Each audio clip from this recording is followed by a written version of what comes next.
नमस्कार बंधूंनो, स्वागत आहे तुमचे माऊली इन्फो या चॅनलवरती।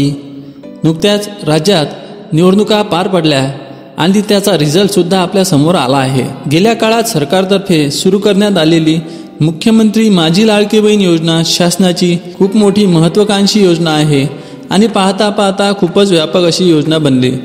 लवकरच या योजनेसाठी पुन्हा नवीन रजिस्ट्रेशन सुरू होणार आहे, परंतु यानंतर हे पुढील 5 कागदपत्रे आपल्याकडे असणे आवश्यक आहेत, अन्यथा आपल्याला लाडकी बहीण योजनेचा अर्ज भरता येणार नाही।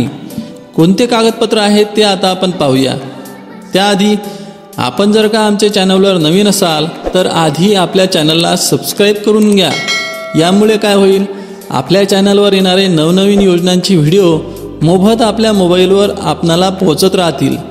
म्हणून आताच चॅनलला सबस्क्राईब करा आणि बेल आयकॉनवर क्लिक करायला विसरू नका। आपण पाहिल्यानंतर आपल्या माता भगिनींना सुद्धा हा व्हिडिओ शेअर करत जा, म्हणजे जास्तीत जास्त माता भगिनींना याचा फायदा होत जाईल।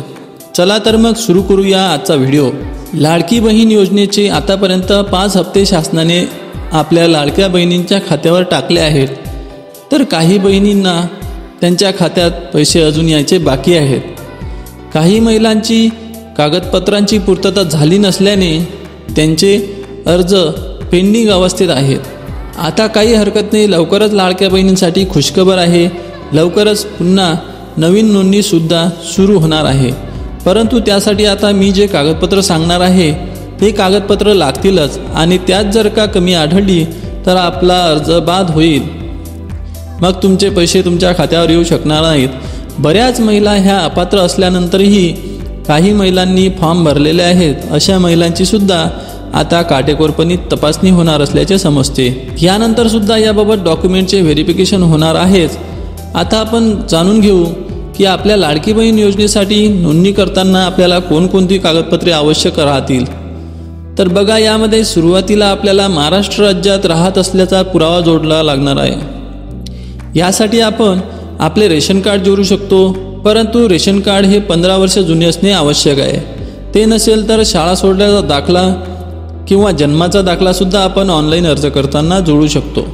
तेही नसल्यास 15 वर्षापूर्वीचे जुने मतदान कार्डसुद्धा रहिवासी पुरावा म्हणून तुम्ही अर्ज भरताना सादर करू शकता। यानंतरचे पुढील महत्त्वाचे डॉक्युमेंट आहे उत्पन्नाचा दाखला किंवा पिवळे रेशन कार्ड। होय, या दोनपैकी एक डॉक्युमेंट असणे आपल्याला आवश्यक आहे।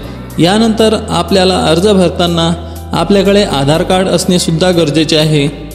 आधार कार्ड, बँक पासबुक व एक पासपोर्ट फोटो असणे आवश्यक आहे। तसेच आपण अर्ज करताना आपल्याला एक हमीपत्रसुद्धा जोडावे लागणार आहे।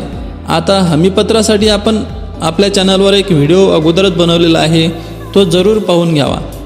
आता मी जे कागदपत्र सांगितले आहेत ते आपल्याला मुख्यमंत्री माझी लाडकी बहीण योजनेसाठी लागतीलच, अन्यथा अर्ज भरला जाणार नाही। जाता जाता आपल्या चॅनलला सबस्क्राईब जरूर करा, असेच नवनवीन व्हिडिओ तुम्हाला मिळत राहतील। लाईक आणि शेअर जरूर करा, काही अडचण असल्यास कमेंट करा, मी रिप्लाय जरूर देईल। पुन्हा भेटू पुढील व्हिडिओमध्ये, तोपर्यंत जय हिंद, जय महाराष्ट्र।